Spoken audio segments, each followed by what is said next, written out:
Bismillahirrahmanirrahim. Assalamualaikum warahmatullahi wabarakatuh. Rabbina ilman warzuqna fahman. Alhamdulillah, pada hari kita bertemu kembali di mata pelajaran Qawaid Nahwu. Hari ini kita akan mempelajari tentang al-kalam. Umi baca terlebih dahulu ya. Al-kalamu huwal lafdhul murakkabul mufidu bil wad'i. Al-kalamu, kalam, huwa adalah al-lafdu, bentuk kata atau lafad, al-murakkabu yang tersusun, al-mufidu yang dapat dimengerti, bil wad'i dengan maksud yang jelas.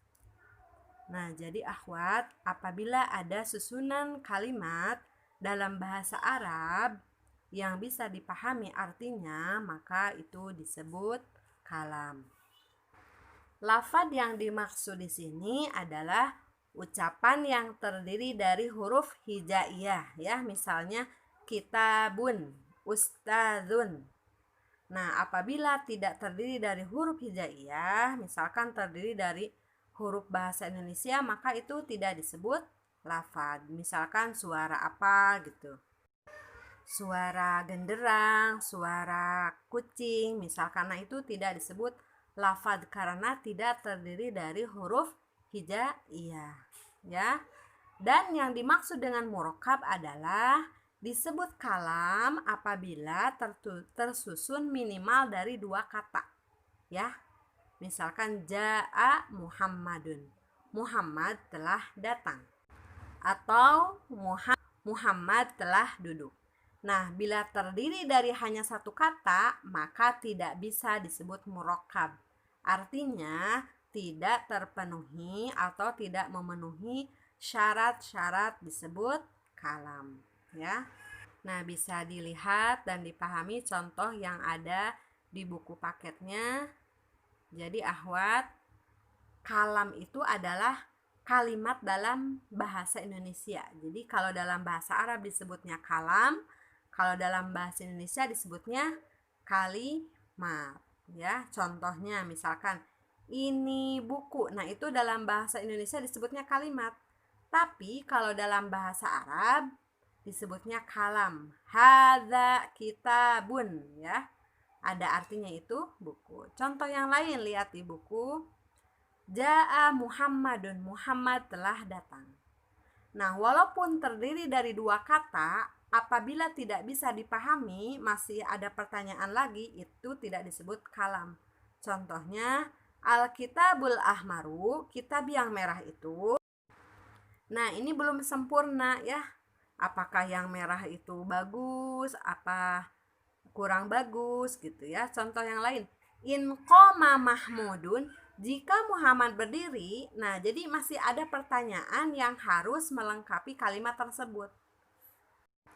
Nah, walaupun terdiri dari 3 kata ataupun 2 kata, tetapi kalau belum bisa dipahami, maka belum disebut kalam. Jadi, kalam itu harus memenuhi beberapa kriteria. Yang pertama, harus berupa lafad. Yang kedua, harus tersusun. Yang ketiga, harus bisa dipahami. Dan yang keempat, yaitu pengucapannya itu dilakukan untuk maksud yang jelas gitu, dan dengan menggunakan bahasa Arab. Jadi syaratnya ada di situ disebutkan an yakuna lafdhon, harus berupa lafad, an yakuna murakkaban, harus tersusun minimal dari dua kata, an yakuna mufid, harus bisa memberikan faedah, jadi harus bisa dipahami, an yakuna maudu'an, harus jelas dan berbahasa Arab, sebut al-kalam atau syarat kalam. Jadi ada 4, ya. Syarat kalam itu ada 4 seperti yang ada di layar ini. Nah, yang di atas itu adalah contoh-contoh kalam yang bisa dipahami. Ada latihan akhwat, ya. Beri tanda checklist, ya, jika kalimat tersebut termasuk kalam. Dan beri tanda silang jika kalimat tersebut bukan merupakan kalam. Nah, ini ada Kalimat-kalimatnya ada 10 ya. Nah, untuk mengetahuinya ini kalam atau tidak, kalian harus mengetahui artinya. Cari artinya ya.